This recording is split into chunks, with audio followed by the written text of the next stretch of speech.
Darshan, thank you so much for joining us today. Thank you. It's a pleasure to be here. Well, it's a pleasure for us to be here at Next Health. This is really exciting. We've just been touring your facility and learning about my listeners know I'm a total biohacking nut. And so this is like a playground for me to see all these cool things in one place. And we're going to talk about what you do here later because it is part of your journey that started with a very specific quit. So I would love if you could take us back to before you quit being sick. Absolutely. So, by way of background, I'm a surgeon by trade. I've been a surgeon for 25 years. And for most people in medicine that know what the lifestyle of a surgeon is like, I mean, you don't sleep very often. You're up at 4 o'clock in the morning. You're stressed out. You're always working, weekends as well. It's not a great lifestyle, And I found myself getting a lot of stress, which, as we all know, causes a lot of inflammation.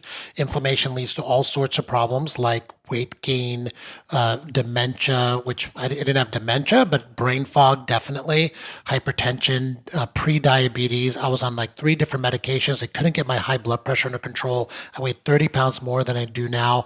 And this was all about 5 years ago. And 5 years ago, I had my son, and I decided that I needed to be around for a little bit longer, a lot longer. And I decided I needed to quit being sick. And as a physician, you think I know how to quit being sick, but you went to medical school as well. We spent a good, 2 required hours on nutrition and 0 to 5 minutes on sleep, and detox. And the word did not even enter any medical book.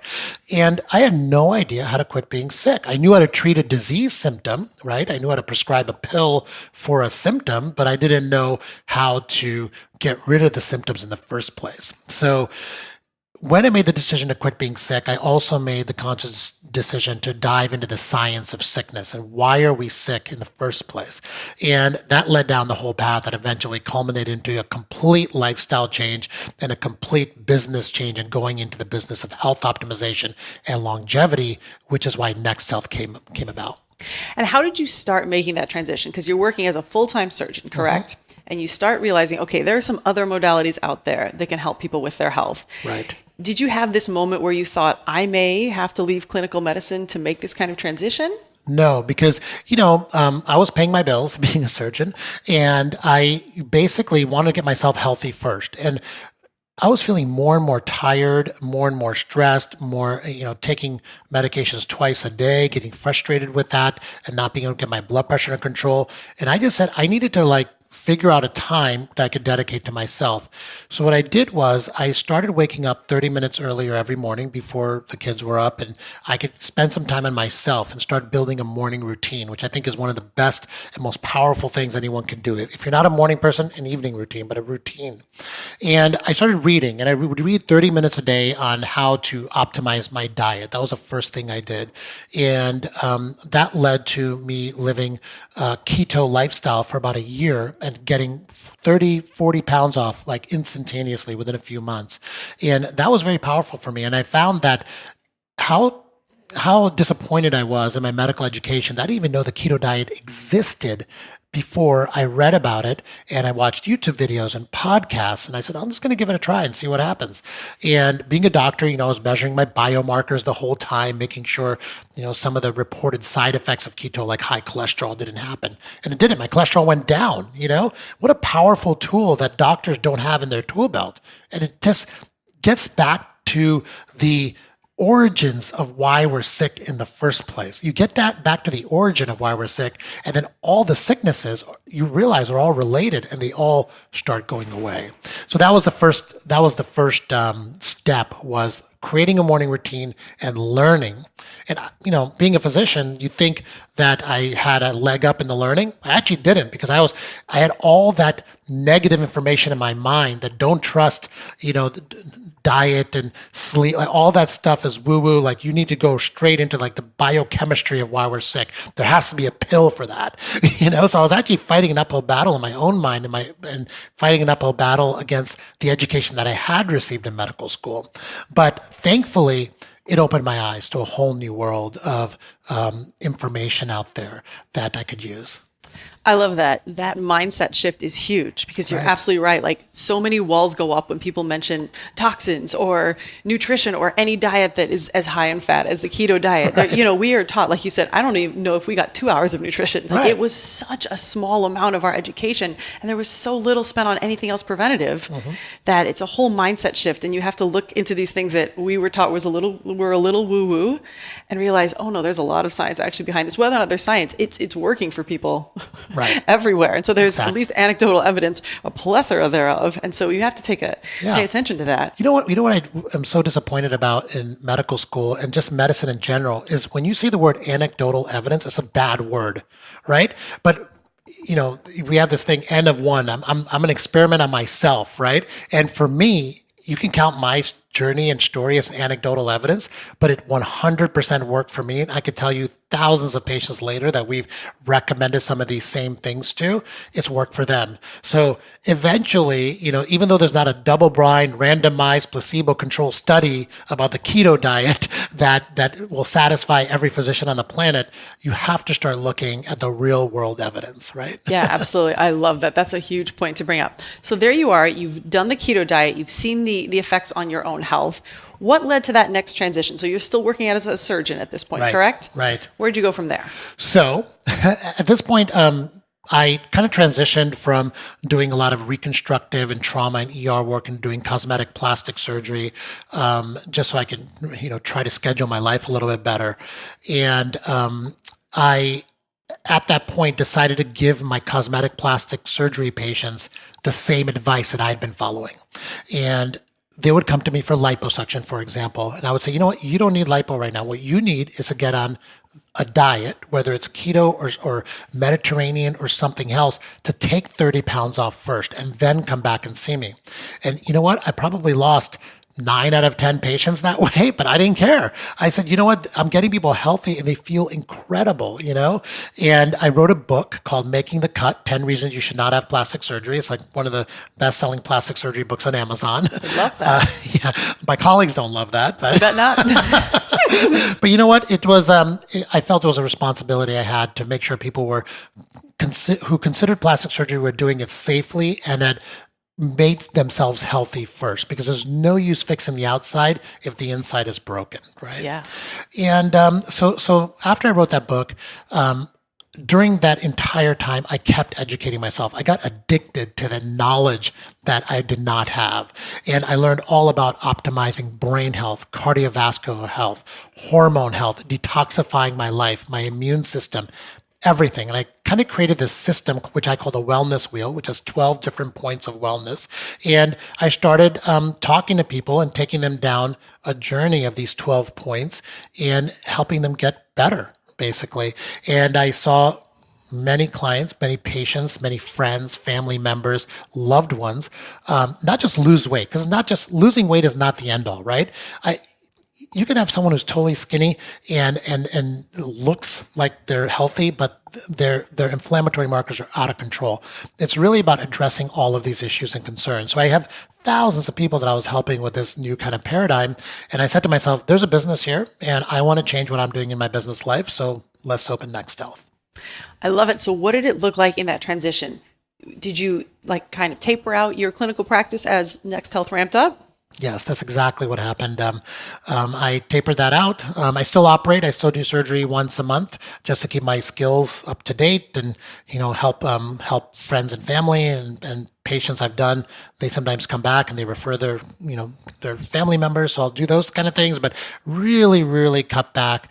And really now I'm just focused on bringing all of this knowledge to the public using Next Health and podcasts and YouTube videos. And thank you so much for having me on your podcast to spread the word of health optimization. Well, we're super happy you're here. And on that topic, a lot of people who listen to this podcast are leaving a job and they may be doing that same thing where they're tapering down their old job and maybe starting up a side gig. And that can be a really stressful time. And it could take a lot out of the body if we're not careful. So if you could tell us some of the things that Next Health or some of these modalities that you found in your research, that you would recommend to somebody in that position where they're conscious that, okay, I'm going to head into a more stressful time. I'd like to be proactive and not just end up, okay, finally I have a side business that's working, but I now have no hair and I'm 50 pounds overweight, right? So they want to be proactive and realize, okay, let's work on some stress mitigation. They can do the meditation, they can do all those things, but what else would you recommend? Sure. So stress is one of the 12 aspects of my wellness wheel that we talked about. And the first thing that they can do on their own without having to go anywhere is realize that stress is actually not a bad thing in short dosages. Our bodies were actually made, our mitochondria, our autonomic nervous system was made to handle small bursts of stress, short bursts of stress. It's that prolonged stress that causes the damage without a break in between, right? So like our ancestors, they walked out of the cave, they get chased by a dinosaur for a few miles, and then they'd find another cave to hide in, and they'd be fine. As long as you can get out of the dinosaur path for a little while, your stress is going to actually be beneficial to you, and it'll cause your mitochondria to be healthier. So, look at stress in a different way. Look at it as something that could be positive and you're actually improving your health. But the key is to break it up. So familiar with the Pomodoro technique? Mm-hmm. Yeah. So every 45 minutes, take a 15-minute break. Get a timer if you need to, but do that in your work life. Every week, you take the weekend off. Every month, you take, maybe an extended weekend. Every 6 months or a quarter, you take a week or two off. Like really, if you're going into a new gig, build that into your life. Build breaks, vacations into your life. That's going to make stress good versus evil to you, right? Yeah, so that's absolutely. one thing. Yeah, exactly. And then, I think everything that we offer a lot of high-tech modalities here for stress. For example, cryotherapy is reduces inflammation instantaneously. That's where you step into a negative 140-degree chamber for 3.5 minutes, and inflammation just melts away from your body when you're in cryo. That's one of the modalities that we offer. We also offer an infrared bed. Basically, it looks like a tanning bed, but it's near infrared light, not UV light, which also helps reduce mitochondrial stress.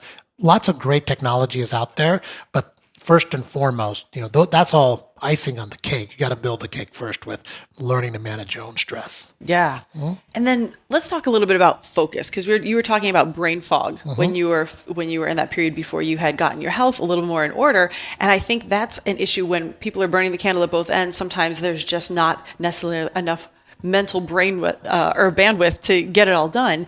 I know there are some things in the biohacking world that can help with focus and help with productivity.